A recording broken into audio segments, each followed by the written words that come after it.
السلام علیکم ورحمۃ اللہ وبرکاتہ حامدا ومصلیا اما بعد۔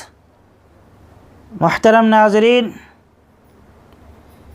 کسی مسلمان کا برائیوں اور گناہوں میں مبتلا ہونا یقیناً برا ہے، مگر اس سے کہیں زیادہ خطرناک اور برا یہ ہے کہ کوئی شخص کسی انسان پر گناہوں اور برائیوں کا جھوٹا الزام لگائے۔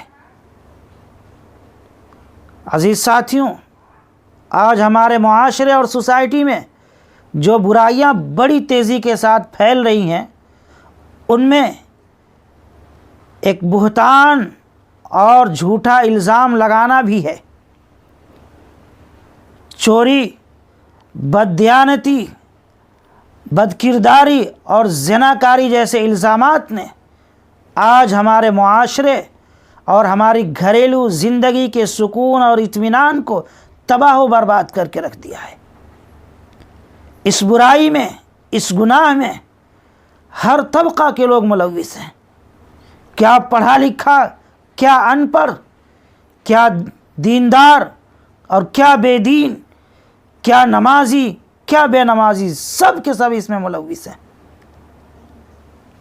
عزیز ساتھیوں، کسی پر خواہ حسد اور جلن کی وجہ سے، دشمنی کی وجہ سے جھوٹا الزام لگانا یا کسی برائی کی نسبت کر دینا اللہ اور اس کے رسول کی نگاہ میں اتنا خطرناک اور بھیانک جرم ہے کہ ایسے شخص کی سزا بڑی سخت شریعت میں آئی ہے۔ چنانچہ ابو داؤد کی روایت ہے، نبی رحمت صلی اللہ علیہ وسلم فرماتے ہیں کہ جس کسی شخص نے کسی کی ایسی برائی بیان کی جو اس میں نہیں تھی، تو اللہ تبارک و تعالی اس کو ردغۃ الخبال یعنی جہنمیوں کے پیپ، کیچڑ اور خون میں اس وقت تک قید کر کے رکھے گا جب تک کہ وہ اپنی اس گناہ کی سزا نہ بھگت لے۔ اور ساتھیوں، کسی پر خواہ الزام لگا دینا یہ یقین جانیے 100 سالہ نیکیوں اور عبادتوں کو تباہ و برباد کر کے رکھ دیتا ہے، ضائع کر دیتا ہے۔ چنانچہ طبرانی کی روایت ہے، نبی رحمت صلی اللہ علیہ وسلم فرماتے ہیں، کسی پاک دامن عورت پر جھوٹا الزام لگانا 100 سال کی نیکیوں کو برباد کر دیتا ہے۔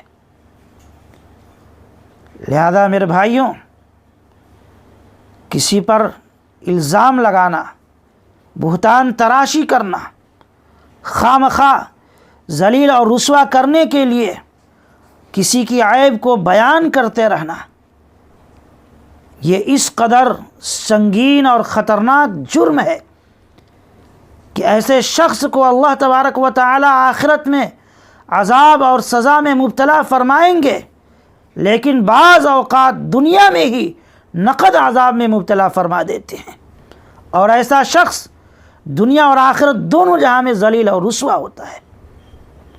چنانچہ ایک بڑا ہی عجیب و غریب واقعہ ہے جو صحیح بخاری کے اندر موجود ہے، حدیث نمبر 755 ہے۔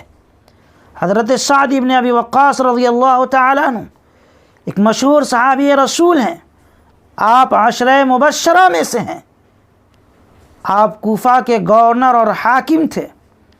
کچھ لوگوں نے خلیفہ رسول حضرت عمر فاروق رضی اللہ تعالیٰ عنہ کی خدمت میں آ کر آپ کے خلاف شکایت کی۔ جب حضرت فاروق اعظم نے اس شکایت کی تحقیق کی اور حضرت سعد بن ابی وقاص سے پوچھا، تو آپ نے اپنے اوپر لگائے گئے الزامات کو رد کر دیا۔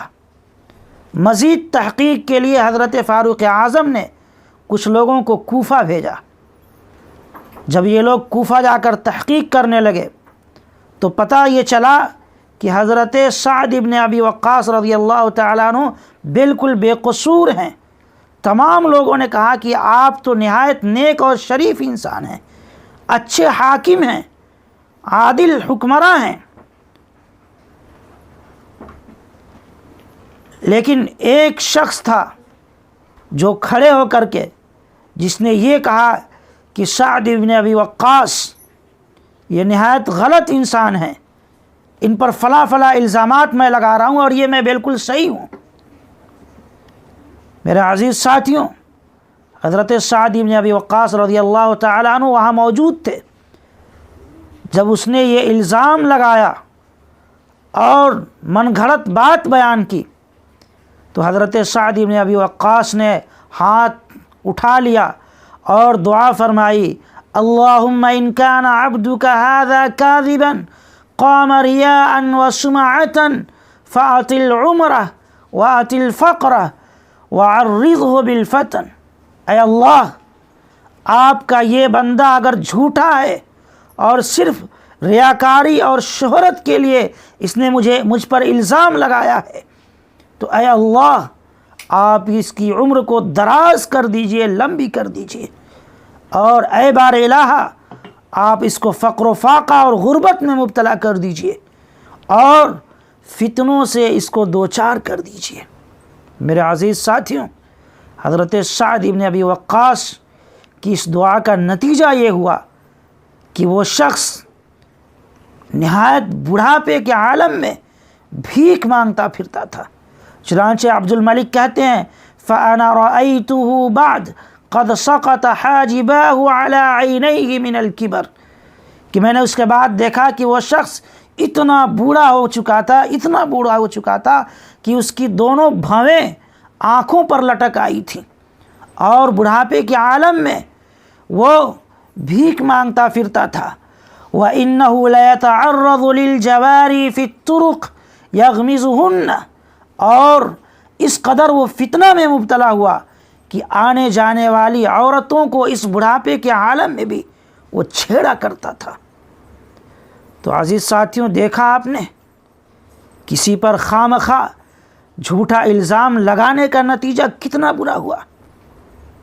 اس لیے ہم اس کو معمولی نہ سمجھیں، یہ کوئی ہلکی پھلکی غلطی نہیں ہے، کوئی معمولی گناہ نہیں ہے کہ جب ہم نے چاہا زبان کھول دی اور کسی پر خواہ جھوٹا الزام لگا دیا، کسی کو معاشرے اور سوسائٹی میں ذلیل کرنے کے لیے گھر گھر گھوم کر کے اس کی عزت پر کیچڑ اچھالنے لگے۔